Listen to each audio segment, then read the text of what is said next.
माजी नगरसेवक महासचिव उल्हासनगर शहर आरपीआय यांचं राष्ट्रीय परिवर्तन मोर्चाच्या वतीने स्वागत करत आहे। तसेच माननीय अविनाश देशमुख ठाणे जिल्हा अध्यक्ष भारतीय मराठा महासंघ धन्यवाद सर।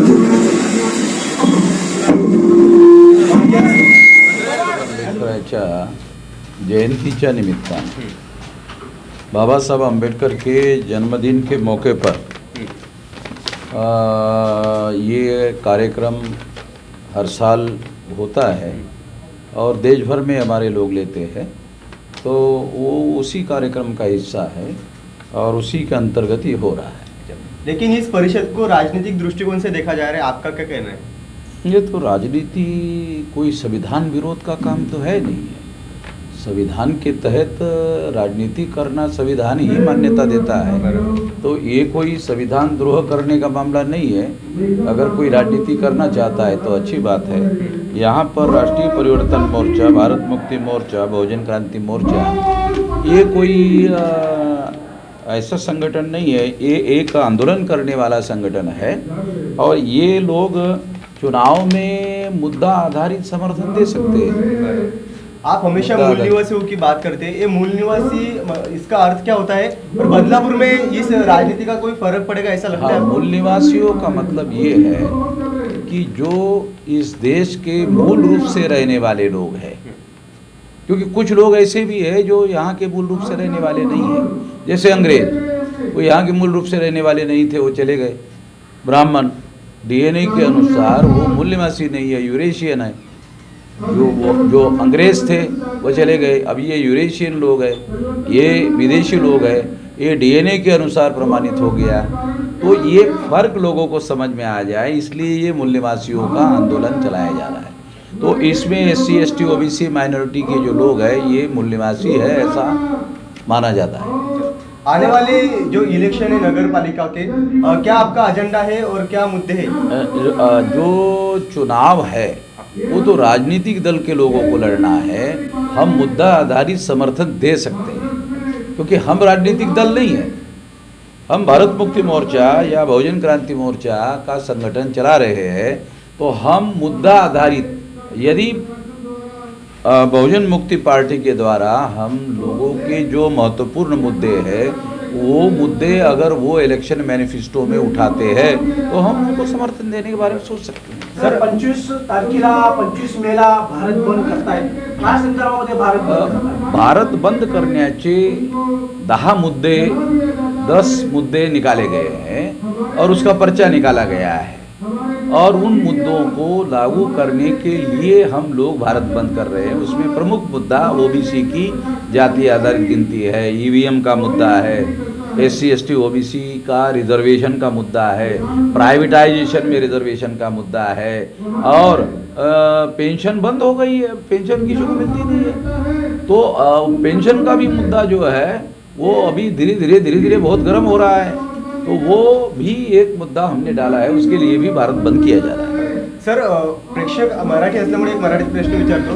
खरं तर इकडे जात धर्म याचं राजकारण म्हणजे वर येऊ पाहते आणि दुसरीकडे तुम्ही पण मूल निवासी, अर्थातच तुम्ही एससी एनटी ओबीसी यांची गोष्ट करता, पण जाती आधारित तुमचंही राजकारण आहे असं वाटत नाही? सर्वात महत्त्वाचा मुद्दा कसा है, सबसे बड़ी बात ये है कि किसी एक जाति को लेकर अगर कोई काम किया जाता है तो ये कहा जा सकता है कि ये जाति एक काम है।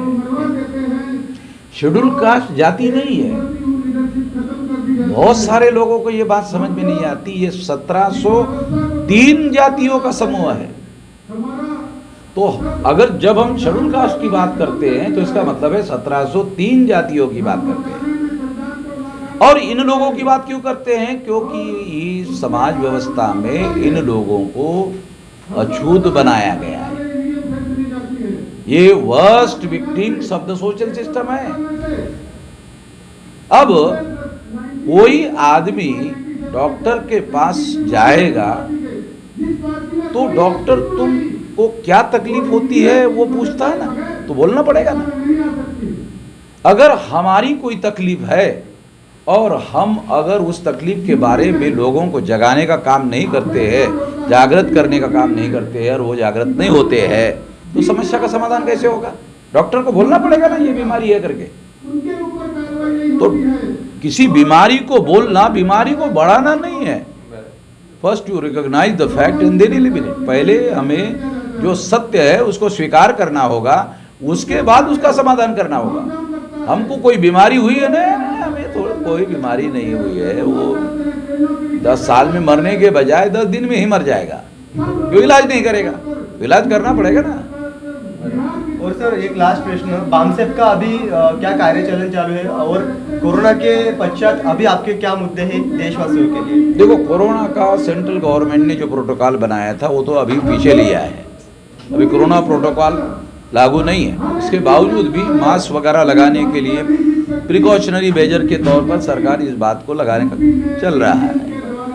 तो अभी हम लोग जिस per day to day activity चलाने के लिए पाबंदियां थी वो पाबंदियां उठ गई है, तो हम मैदान में आ गए। अब मैदान में करेंगे। भारत बंद भी मैदान में होगा। जो हमारे एमएलए है, एमपी है, उनको बोलने पर पाबंदी है, तो विधानसभा और लोकसभा में हमारे प्रॉब्लम हल नहीं हो रहे हैं, तो अब हम लोग सड़कों पर निपटेंगे। सर जैसे कि आपने कहा था, अब देखा जाए तो इंडिपेंडेंट से जो इलेक्शन है वो आगे जा रही है, उसमें आप क्या करेंगे, उसमें क्या करेंगे अगेंस्ट? जो इंडिपेंडेंट डेटा है जो अब तक बना नहीं है, उसके कारण इलेक्शन बहुत आगे जा रहा है।